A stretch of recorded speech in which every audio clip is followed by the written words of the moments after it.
Hi friends, I Mahesh, educator and Unacademy యాప్ని ఫ్రీగా download చేసుకోండి. డిస్ప్లే మీద కనబడుతున్న ఈ లింక్ని కింద డిస్క్రిప్షన్ బాక్స్లో ఇవ్వడం జరిగింది. ఆ లింక్ని మీరు క్లిక్ చేయడం ద్వారా మమ్మల్ని ఫాలో చేయవచ్చు. అండ్ మేము అర్థమెటిక్స్ అండ్ రీజనింగ్ నుంచి ప్రతి టాపిక్ పైన షార్ట్కట్స్తో కూడిన ట్రిక్స్ని అప్లోడ్ చేయడం జరుగుతుంది. ఛానల్ యొక్క అప్డేట్స్ని పొందాలనుకుంటే సబ్స్క్రైబ్ బటన్ పైన క్లిక్ చేయండి, పక్కనున్న బెల్ ఐకాన్ పైన క్లిక్ చేయండి. హాయ్ ఫ్రెండ్స్, వెల్కమ్ టు మన విద్య. Integrated common entrance test ICET 2019. So MBA కానీ ఎంసీఏ కానీ చేయాలంటే డిగ్రీ తర్వాత రాయాల్సిన కామన్ ఎంట్రన్స్ టెస్ట్ అండి ఐసెట్ అంటాం. సో 2019లో జరగబోయే ఈ ఎగ్జామ్ గురించి, అసలు ఎగ్జామ్ ప్యాటర్న్ ఏ విధంగా ఉంది, అండ్ సిలబస్ ఏంటి, ప్రిపరేషన్ ఎలా స్టార్ట్ చేయాలి, అండ్ మెటీరియల్స్ని ఏ విధంగా కలెక్ట్ చేయాలనేది కంప్లీట్గా ఈ వీడియో ద్వారా తెలుసుకోబోతున్నాం. అండ్ ఎస్పెషల్లీ ఇక్కడ చిన్న బ్రీఫ్ ఇంట్రొడక్షన్ మీకు ఇస్తానండి ఒక విషయంలో. సో ఎంబీఏ కానీ ఎంసీఏ కానీ ఆఫ్టర్ డిగ్రీ అండి 10+2+3 ఆఫ్టర్ డిగ్రీ తర్వాత మనం ఎంబీఏ కానీ ఆర్ ఎంసీఏ కానీ రెండిట్లలో ఏది చేయాలన్నా కూడా ఐసెట్ అనేది కంపల్సరీగా రాయాలండి. ఇలా క్వాలిఫై కావాలి. తర్వాత మనకి వెబ్ ఆప్షన్స్ ఉంటాయి, కాలేజెస్ సెలెక్ట్ చేసుకోవడం, ఇదంతా ప్రాసెస్ ఉంటుంది. అండ్ ఎస్పెషల్లీ ఇక్కడ ఎంబీఏ ఎవరు చేయాలి, ఎవరు చేయొచ్చు, అండ్ ఎంసీఏ ఎవరెవరు చేయొచ్చు అనే విషయం పైన చిన్న క్లారిటీ అండి. ఎంబీఏ చేయడం కోసం ఎనీ డిగ్రీ అండి, బీఏ కావచ్చు, అదేవిధంగా బీఎస్సీ కావచ్చు, బీకామ్ కావచ్చు, and equivalent BE electronics engineering కూడా కావచ్చు అండి. ఎవరైనా కూడా ఎంబీఏ చేయొచ్చు. బట్ ఎంసీఏ చేయాలంటే మాత్రం 10+2లో అంటే ఇంటర్మీడియట్లో 10+2లో కంపల్సరీ మ్యాథ్స్ ఒక సబ్జెక్ట్ అయి ఉండాలండి. అంటే ఇంటర్మీడియట్లో మ్యాథ్స్ సబ్జెక్టుగా ఉన్నవారు మాత్రమే ఎంసీఏ చేయడానికి ఎలిజిబిలిటీ. సో కొంతమంది విద్యార్థులు ఇంటర్లో 10+2లో మ్యాథ్స్ అనేది ఒక సబ్జెక్ట్ ఉంటుంది, లైక్ ఎంపీసీ నుంచి కానీ ఎంఈసీ నుంచి కానీ తీసుకొని డిగ్రీలో అంటే 10+2+5 డిగ్రీలో వాళ్ళు బీకామ్ కానీ బీఏ కానీ చేస్తారు. అండ్ బీకామ్ కావచ్చు, బీఏ కావచ్చు, ఏది చేసినా కూడా 10+2లో మ్యాథ్స్ ఉంది కాబట్టి వాళ్ళు కూడా ఎంసీఏ చేయొచ్చు. అండ్ ఎంబీఏ అనేది మాత్రం ఎనీ డిగ్రీ ఎవరైనా సరే చేయొచ్చు. ఇది కామన్గా ఎంబీఏకి అండ్ ఎంసీఏకి ఎలిజిబిలిటీ క్రైటీరియా అండి. డిగ్రీ కంపల్సరీ ఉండాలి. ఏ డిగ్రీ ఉన్నా కూడా ఎంబీఏ చేయొచ్చు. అండ్ ఎంసీఏ చేయాలంటే మాత్రం కంపల్సరీగా ఇంటర్లో మ్యాథమెటిక్స్ ఒక సబ్జెక్ట్ అయి ఉండాలి. వాళ్ళు డిగ్రీలో ఏ గ్రూప్ చేసినా పర్లేదండి. డిగ్రీలో గ్రూప్ తోటి సంబంధం లేదు. ఇంటర్లో మాత్రం ఖచ్చితంగా మ్యాథమెటిక్స్ ఒక సబ్జెక్ట్ అయితే వాళ్ళు ఎంసీఏ చేయొచ్చు. మరి ఎగ్జామ్ ప్యాటర్న్ గురించి డిస్కస్ చేద్దాం, అదేవిధంగా సిలబస్ గురించి డిస్కస్ చేద్దాం, అండ్ ప్రిపరేషన్ ప్లాన్స్ గురించి కూడా డిస్కస్ చేద్దాం. ఇదంతా చెప్పడానికి ముందు ఒక చిన్న విషయం ఏంటంటే www.manavidya.in ఈ వెబ్సైట్లో మీకు కంప్లీట్ ఇన్ఫర్మేషన్ ఉంటుందండి. కంప్లీట్ ఇన్ఫర్మేషన్ రిగార్డింగ్ జాబ్స్ గురించి ఉంటుంది, అదేవిధంగా నోటిఫికేషన్స్ గురించి ఉంటుంది, స్టడీ మెటీరియల్ దొరుకుతుందండి. పీడిఎఫ్ రూపంలో ఉంటుంది, తెలుగులో ఉంటాయి, ఇంగ్లీష్లో ఉంటాయి. కంప్లీట్లీ ఫ్రీగా డౌన్లోడ్ చేసుకోవచ్చు. అండ్ డైలీ ప్రాక్టీస్ టెస్ట్లు కూడా కండక్ట్ చేస్తామండి. ఎస్పెషల్లీ ఐసెట్ కోసం కూడా మనకు సిలబస్లో మెన్షన్ చేసిన ప్రతి టాపిక్ నుండి కూడా డైలీ ఫ్రీగా ప్రాక్టీస్ టెస్ట్ అని కూడా కండక్ట్ చేస్తాం. Please visit www.manavidya.in. And exam pattern గురించి డిస్కస్ చేద్దామండి. First of all, so exam pattern వచ్చేసి కంప్లీట్గా మనకి 200 మార్కుల క్వశ్చన్స్, 200 క్వశ్చన్స్ ఉంటాయండి. ఈచ్ వన్ ఒక మార్క్ అండి, అంటే ఒక క్వశ్చన్కి ఒక మార్కు చొప్పున మనకి 200 మార్క్స్ ఉంటాయి. అండ్ టైం వచ్చేసి కేవలం 150 మినిట్స్, అంటే 2.5 hours అండి. 2.5 hours, కేవలం 150 నిమిషాల్లోనే మనం 200 క్వశ్చన్స్ అటెంప్ట్ చేయాలి. అండ్ ప్రతి క్వశ్చన్కి 200 మార్కులు ఉంటాయి. ఒక అడ్వాంటేజ్ ఏంటంటే నెగిటివ్ మార్కింగ్ లేదండి. నెగిటివ్ మార్కింగ్ ఉండదు ఇక్కడ. అంటే మనం అన్ని అటెంప్ట్ చేయడానికి ఛాన్సెస్ ఉంటుంది. నెగిటివ్ మార్కింగ్ లేదు కాబట్టి మనకు ఒక అడ్వాంటేజ్. ఈ ఎగ్జామ్ మొత్తం కూడా సిబిటి అండి, కంప్యూటర్ బేస్డ్ టెస్ట్ మీద జరుగుతుంది ఈసారికి. ఎందుకంటే ఆన్లైన్ ఎగ్జామ్ అండి. అందుకని ఇంతకుముందు చెప్పిన విధంగా ఆన్లైన్ డైలీ ప్రాక్టీస్ టెస్ట్ల కోసం మీకు ప్రొవైడ్ చేయడం జరుగుతుందండి. ఈ exam completely computer based test అందరికీ, అన్ని గ్రూప్ల వాళ్ళకి అండి. కంప్యూటర్స్ డిగ్రీలో ఉన్న వాళ్ళకైనా కాదు, ఎవరికైనా కూడా ఐసెట్ రాయాలంటే కంపల్సరీ కంప్యూటర్ పైనే ఆన్లైన్లో రాస్తామండి. సో ఈజీగానే ఉంటుంది, ప్రాసెస్ పెద్ద కష్టమైన విషయమేం కాదు. సో దాని గురించి టెన్షన్ అవసరం లేదండి. అండ్ ఈ ఎగ్జామ్ విషయానికి వచ్చేసరికి 200 క్వశ్చన్స్ అడుగుతారండి. ఒక క్వశ్చన్కి ఒక మార్క్ చొప్పున 200 మార్కులు ఉంటాయి కదా. ఈ 200 క్వశ్చన్స్ని 3 భాగాలుగా డివైడ్ చేస్తాడండి. 3 భాగాలుగా డివైడ్ చేస్తాడు. సో ఫస్ట్ భాగం సెక్షన్ ఏ, అనాలిటికల్ ఎబిలిటీ అని చెప్పేసి ఇక్కడ మనకి 75 మార్క్స్ ఇచ్చారండి. అండ్ ఇందులో ఏమేమి టాపిక్స్ ఉంటాయో కూడా నెక్స్ట్ స్లైడ్లో మనం డిస్కస్ చేద్దాం. సో ఫస్ట్ మేజర్గా 3 పార్ట్స్ ఉంటాయి.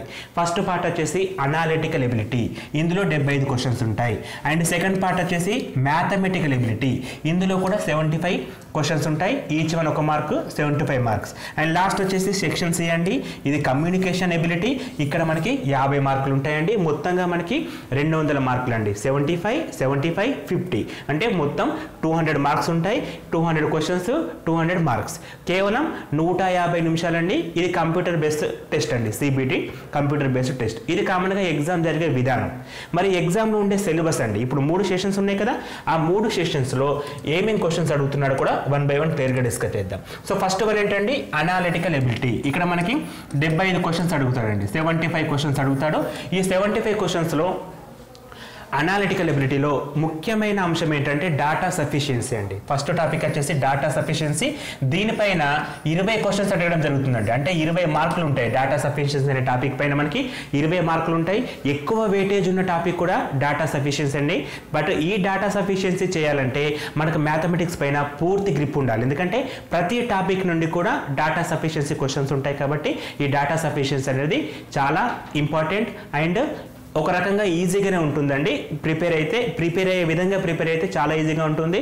20 మార్క్స్ వెయిటేజ్ అండి, చాలా ఇంపార్టెంట్. ఈ తర్వాత మిగిలిన వచ్చేసి ప్రాబ్లమ్ సాల్వింగ్ టెక్నిక్స్ అండి. ఇందులో వచ్చేసి ఇవన్నీ కూడా టాపిక్స్ మనకి సిరీస్ కావచ్చు, నంబర్స్ అండ్ ఆల్ఫాబెట్ సిరీస్ కావచ్చు, మిస్సింగ్ నెంబర్స్ కావచ్చు, అండ్ డేటా అనాలిసిస్లో భాగంగా టేబుల్స్ అండ్ గ్రాఫ్స్ కావచ్చు, బార్ డయాగ్రామ్ కావచ్చు, పై చార్ట్ కావచ్చు, వెన్ డయాగ్రామ్ కావచ్చు. అయితే ఇక్కడ ట్విస్ట్ ఏంటంటే ఇదంతా ఒక పార్ట్ అండి.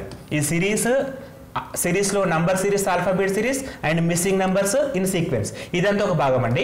ఇక్కడ డాటా అనాలిసిస్ ఒక భాగం. ఈ డాటా అనాలిసిస్లో మనకి టేబుల్స్ అండ్ గ్రాఫ్స్, అంటే క్వశ్చన్స్ వచ్చేసి టేబుల్స్ పైన ఇస్తాడండి. అదేవిధంగా గ్రాఫ్ క్వశ్చన్స్ కూడా ఉంటాయండి. అంటే ఒక్కొక్క దానికి 5 మార్కులు, 3 మార్కులు చొప్పున డైరెక్ట్గా అడిగే ఛాన్సెస్ ఉంటాయి. అందులో భాగంగా బార్ డయాగ్రామ్ అడగచ్చు, పై డయాగ్రామ్ అడగచ్చు, వెన్ డయాగ్రామ్స్ అడగచ్చు. ఇవంతా కూడా డాటా అనాలిసిస్కి సంబంధించిందండి. ఇక్కడ కూడా మంచి వెయిటేజ్ ఉంటుంది. అండ్ ఇక్కడ మనకి ప్యాసేజెస్ పైన కూడా క్వశ్చన్స్ ఉంటాయండి. అండ్ కోడింగ్ అండ్ డీకోడింగ్ కూడా మనకి ప్రాబ్లమ్ సాల్వింగ్ టెక్నిక్స్ లో వస్తుందండి. సో వాటితో పాటు date and time arrangement problems కావచ్చు, క్యాలెండర్స్ అండ్ క్లాక్స్ కావచ్చు, బ్లడ్ రిలేషన్స్ కావచ్చు, అరైవల్స్ అండ్ డిపార్చర్స్ కావచ్చు, అండ్ సీటింగ్ అరేంజ్మెంట్, లాస్ట్ వచ్చేసి సింబల్ ఇంటర్ప్రిటేషన్. ఇవన్నీ కూడా మనకి అనాలిటికల్ ఎబిలిటీలో భాగంగా. సింపుల్గా చెప్పాలంటే ఇదంతా కూడా రీజనింగ్ పార్ట్ అండి. ఇదంతా కూడా రీజనింగ్ పార్ట్ అంటాం. సో అనాలిటికల్ ఎబిలిటీలో భాగంగా దీన్ని మనం తీసుకోవచ్చు. ఇందులో ముఖ్యమైన అంశం వచ్చేసి డాటా సఫిషియన్సీ. ఎందుకంటే మనకి 20 క్వశ్చన్స్ నేరుగా అడుగుతాడు. మిగిలిన వాటి నుండి 55 క్వశ్చన్స్ ఉంటాయండి. అన్ని భాగాల నుంచి 55 ఉంటాయి. అందులో కూడా మనకి కోడింగ్ అండ్ డీకోడింగ్ నుంచి కూడా మనకి 10 క్వశ్చన్స్ రావడం ఛాన్స్ ఉంటుందండి. అండ్ ఇక్కడ పజిల్స్ నుంచి కూడా 10 క్వశ్చన్స్ రావడానికి ఛాన్స్ ఉంటాయి. అంటే మనం ప్రీవియస్ పేపర్స్ని గమనిస్తే ఇటువంటి ఒక నిర్ధారణకు వస్తామండి. సో వెయిటేజ్ని మనం రివైడ్ చేసుకోగలిగితే 20 మార్కులు డాటా సఫిషియన్సీ నుంచి, చార్ట్స్ నుంచి 10 మార్కులు, అదేవిధంగా కోడింగ్ అండ్ డీకోడింగ్ నుంచి 10 మార్కులు, మిగిలిన టాపిక్స్ అన్ని కలిపిస్తే మనకి రిమైనింగ్ 35 మార్క్స్ అడగడం జరుగుతుంది. ఈ పార్ట్ మొత్తం కూడా అనాలిటికల్ ఎబిలిటీ నుంచి అండి 75 క్వశ్చన్స్ ఉంటాయి. అండ్ సెకండ్ పార్ట్ అండి సెక్షన్ బి అంటున్నాం. సో సెక్షన్ బిలో మనకి మ్యాథమెటికల్ ఎబిలిటీ ఉంటుందండి. చాలా ఇంపార్టెంట్ అండి. నాన్ మ్యాథ్స్ విద్యార్థులు ఎక్కువ కూడా ఇబ్బంది పడే అంశం ఇదేనండి, మ్యాథమెటికల్ ఎబిలిటీ. నాన్ మ్యాథ్స్ అంటే ఇక్కడ మన BA, బీకామ్, బీజెడ్సీ స్టూడెంట్స్ ఎవరైతే ఉంటారో, అంటే బ్యాస్ కాకుండా వేరే స్టూడెంట్స్ ఎవరైతే ఉంటారో వాళ్ళందరూ కూడా స్ట్రగుల్ అవుతారండి ఇక్కడ. ఎందుకంటే మ్యాథమెటిక్స్ పార్ట్స్ ఉంటాయి. కానీ ప్రిపరేషన్ అనేది వెళ్ళిపోతే మీకు ఇదంతా కూడా ఈజీ అవుతుంది. అంటే ఒక ప్రాపర్ ప్లాన్ ప్రకారం ఏమేం కాన్సెప్ట్స్ ఇచ్చాడు, వాటిని ఎలా ప్రిపేర్ కావాలి, ఎంత టైం ఉంది, ఈ టైంని మేనేజ్ చేస్తూ చదువుకుంటూ వెళ్తే మనకి కరెక్ట్గా మేనేజ్ చేయడం జరుగుతుంది. సో ఆ విధంగా కూడా మనం ప్రిపేర్ కావడానికి ఛాన్స్ ఉంటుందండి. ఈవెన్ నాన్ మ్యాథ్స్ స్టూడెంట్స్కైనా కూడా ఈ పార్ట్ని మనం ఈజీగా చేయొచ్చు. అండ్ ఇక్కడ మ్యాథమెటికల్ ఎబిలిటీలో 2 భాగాలుగా చేయొచ్చండి. ఫస్ట్ పార్ట్ వచ్చేసి అర్థమెటికల్ ఎబిలిటీ, తర్వాత వచ్చేసి మనకి ప్యూర్ మ్యాథ్స్ కింద డివైడ్ చేసుకోవచ్చు అండి. ప్యూర్ మ్యాథ్స్ కింద డివైడ్ చేయొచ్చు. మరి అర్థమెటిక్స్లో అన్ని టాపిక్స్ కవర్ అయిపోతాయండి. ఇండిసెస్, రేషియో ప్రపోర్షన్స్, సడ్స్, ఇదంతా ప్యూర్ మ్యాథ్స్ అండి. Surds pure maths, indices pure maths. అంటే ఇక్కడ మనకి కంప్లీట్ సిలబస్ ఉంటుందండి. మ్యాథమెటికల్ ఎబిలిటీలో క్లబ్ ఉంటుంది, అర్థమెటిక్స్ ఉంటాయి, ప్యూర్ మ్యాథ్స్ క్వశ్చన్స్ ఉంటాయి. అందులో భాగంగా మనకి ఇండిసెస్ అంటాం, ఘాతాలు ఘాతాంకాలని, రేషియో ప్రపోర్షన్ నిష్పత్తి అనుపాతం, సడ్స్ అంటాం కర్ణులు అని చెప్పేసి, అదేవిధంగా number systems and divisibility laws, భాగాహార నియమాలు, problems and numbers, LCM and HCF, కాసాగు గాసాబా, రేషనల్ నంబర్స్, ఆర్డరింగ్ అని, పర్సెంటేజెస్ అని, ప్రాఫిట్ అండ్ లాస్, పర్సెంటేజ్ అంటే శాతాలు, లాభ నష్టాలు, భాగస్వామ్యాలు partnerships and pipes and systems కావచ్చు, టైమ్ అండ్ డిస్టెన్స్, కాలము మరియు పని, ఏరియాస్ అండ్ వాల్యూమ్స్ అంటే మనకి ఘన పరిమాణాలు, ఏరియాస్, వైశాల్యాలు, మెన్సురేషన్ క్షేత్రగంతము అండ్ మాడ్యులర్ అర్థమెటిక్స్ నుంచి కూడా క్వశ్చన్స్ అడుగుతాడు. ఆల్జిబ్రైక్ జామెట్రిక్ ఎబిలిటీ ఉంటుంది, ట్రూత్ టేబుల్స్ ఉంటాయి. అండ్ లాస్ట్ వచ్చేసి మనకి రేషనల్ అండ్ ఫంక్షన్స్ నుంచి అంటే మనకి ప్రమేయాల నుంచి, రిలేషన్స్ అండ్ ఫంక్షన్స్ అంటే ప్రమేయాలు సంబంధాల నుంచి, ట్రిగోనోమెట్రీ క్వశ్చన్స్ కూడా అడుగుతాడు. అంటే కానీ వెరీ బేసిక్స్ అడుగుతాడు, ఎంతో పెద్ద క్వశ్చన్స్ ఉంటాయని చెప్పేసి మనం ఎక్స్పెక్ట్ చేయొద్దు. సింపుల్ క్వశ్చన్స్ ట్రిగోనోమెట్రీ నుంచి ఉంటాయి. పాలినామియల్స్ అంటాం, బహుపదులు అని చెప్పేసి, పాలినామియల్స్ బహుపదులు కావచ్చు, శేష సిద్ధాంతం రిమైండర్ థియరీ కావచ్చు, అండ్ లీనియర్ ఈక్వేషన్స్ ఏకఘాత ప్రణాళిక కావచ్చు, బైనామియల్ థీరం ద్విపద సిద్ధాంతం, మ్యాట్రిక్స్ మాత్రికలు, అదేవిధంగా మనకి జామెట్రీ రేఖాగంతం అండ్ మీన్ మీడియన్ మోడ్ అని చెప్పేసి స్టాటిస్టికల్ డేటా కూడా అవుతాడండి. ఇక్కడ ఈ పార్ట్ నుంచి కంప్లీట్గా మనకి 10 మార్క్స్ ఉంటాయండి. స్టాటిస్టికల్ డేటా నుంచి అంటే స్టాటిస్టిక్స్ నుంచి కావచ్చు, ఫ్రీక్వెన్సీ టేబుల్స్ కావచ్చు, మీన్ మీడియన్ మోడ్ కావచ్చు, and standard deviation, correlation, probability, ఈ టాపిక్స్ నుంచి మనకి 10 మార్కులు ఉండడం జరుగుతుంది. అండ్ రిమైనింగ్ మనకి 65 మార్క్స్లో అర్థమెటిక్ ఉంటుంది, రీజనింగ్ ప్యూర్ మ్యాథ్స్ ఉంటుందండి. రెండు కలిపి మనకి 75 మార్కులు కవర్ కావడం జరుగుతాయి. అండ్ ఇక్కడ ఎస్పెషల్లీ ఈ pure maths and mental ability, first mental ability, second మనకి analytical ability and mathematical ability, రెండు పార్ట్స్ ఉన్నాయి కదండి. ఈ రెండు పార్ట్స్కి సంబంధించి ప్రతి అంశం పైన ఇప్పుడు మనం లిస్ట్ అవుట్ చేసిన ప్రతి అంశం పైన కూడా వీడియోస్ని మేము త్వరలో అప్లోడ్ చేస్తామండి.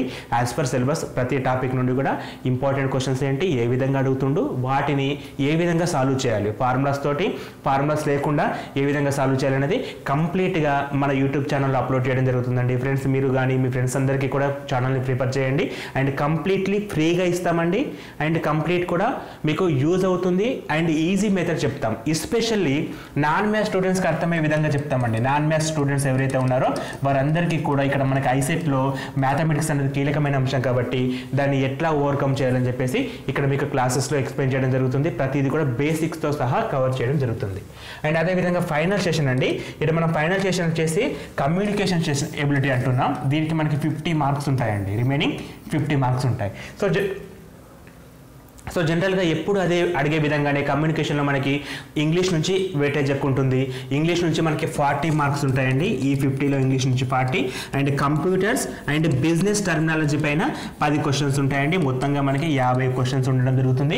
అందులో వెయిటేజ్ వచ్చేసి మనకి కమ్యూనికేషన్లో ఇంగ్లీష్ అనేది వెయిటేజ్. అందులో మనకి వొకాబులరీ కావచ్చు, రీడింగ్ కాంప్రిహెన్షన్ కావచ్చు, అండ్ ఫండమెంటల్ గ్రామర్స్ కావచ్చు, ఇవన్నీ కూడా రిపీట్ అవుతూ ఉంటాయి. దాంతోపాటు 10 మార్క్స్ వచ్చేసి terminology regarding computers and business contest అని చెప్పేసి సింపుల్ టర్మ్స్ ఉంటాయండి. వీటికి ఒక చిన్న ప్రామాణికంగా మార్కెట్లో దొరికే ఏ బుక్ అయినా కూడా సరిపోతుందండి. ఎందుకంటే 10 మార్కుల పైన మనం ఎక్కువ స్ట్రెస్ చేయని అవసరం లేదు.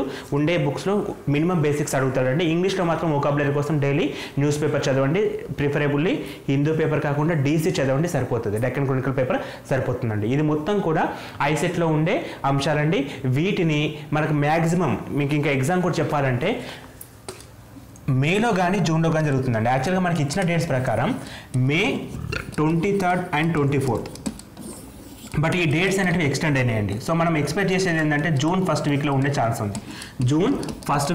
ఛాన్స్ ఉంది. సో ఇప్పటి నుంచి మనకి ఎన్ని రోజులు దొరుకుతున్నాయి, ఇచ్చిన అంశాలు ఏంటి, వాటిని ఒక్కొక్క దాన్ని ఏ విధంగా చదవాలని ఒక ప్రాపర్ ప్రణాళిక ప్రకారం వెళ్తే మనకి సక్సెస్ అనేది రావడం జరుగుతుంది. అండ్ ఎస్పెషల్ ఇక్కడ మనకి ఇచ్చిన 200 మార్కులలో పేపర్ టఫ్గా వస్తే కనుక 120 నుంచి 130 మార్కులు రావాలి. పేపర్ ఈజీగా వస్తే కనుక 130 నుంచి, మిడిల్గా ఉంటే 140 మార్కులు వస్తే మంచి ర్యాంక్ వస్తుంది. అండ్ 140 నుంచి 150 మార్కులు అంటే పేపర్ ఈజీగా ఉంటాయి. సో ఇది టఫ్ లెవెల్ అండి, ఇది మోడరేట్ లెవెల్ అండి, అండ్ ఇది ఈజీ లెవెల్ అండి. సో ఏ విధంగా చూసుకున్నప్పటికీ కూడా ఆన్ అండ్ యావరేజ్గా మనం మ్యాథమెటిక్స్లో ఎక్కువ స్కోర్ చేస్తేనే ఈ అడ్వాంటేజ్ ఉంటుంది. మరి టైం అనేది చాలా కీలకం. కేవలం 150 నిమిషాలు మాత్రమే ఉంటుంది కాబట్టి టైం మేనేజ్మెంట్ చేస్తూ అన్ని క్వశ్చన్స్ని కరెక్ట్గా చేస్తూ ఎక్కువ ప్రాబ్లమ్స్ చేయగల వాళ్ళకి మాత్రమే ర్యాంక్ అనేది వస్తుంది. వన్స్ మనం ఇక్కడ ఐసెట్ నుంచి మంచి ర్యాంక్ తీసుకొచ్చుకుంటే క్యాంపస్లో ప్లేస్మెంట్స్ ఉంటాయి. సో క్యాంపస్ సైడ్ వెళ్తే మనకి బెనిఫిట్స్ ఉంటాయండి. సో ఇది మొత్తం కూడా రిగార్డింగ్ ఐసెట్ అండి. ఈ ప్రక్రియ మొత్తంలో కూడా మీకు మనవిద్య.in ఇంతకుముందు చెప్పిన వెబ్సైట్ ఏదైతే ఉందో www.manavidya.in ఈ వెబ్సైట్ ద్వారా మీకు డైలీ ఆన్లైన్ టెస్ట్ అని ప్రొవైడ్ చేయడం జరుగుతుందండి. రెగ్యులర్గా ఫాలో కండి. www మన విద్య.in అనే వెబ్సైట్ అండి. ఇది ఏంటంటే మనకి కంప్లీట్లీ ఫ్రీగా ప్రొవైడ్ చేస్తున్నామండి. స్టడీ మెటీరియల్ కూడా మ్యాథమెటిక్స్ బీట్స్ ఉంటాయి ప్రాక్టీస్ కోసం PDF రూపంలో. వాటిని మీరు డౌన్లోడ్ చేసుకుని కూడా ప్రాక్టీస్ చేసుకోవచ్చండి. అండ్ రెగ్యులర్గా ప్రాక్టీస్ స్టార్ట్ చేయండి, మంచి ర్యాంక్ తీసుకొచ్చుకోండి. Thanks for watching, thank you and all the best for your exam.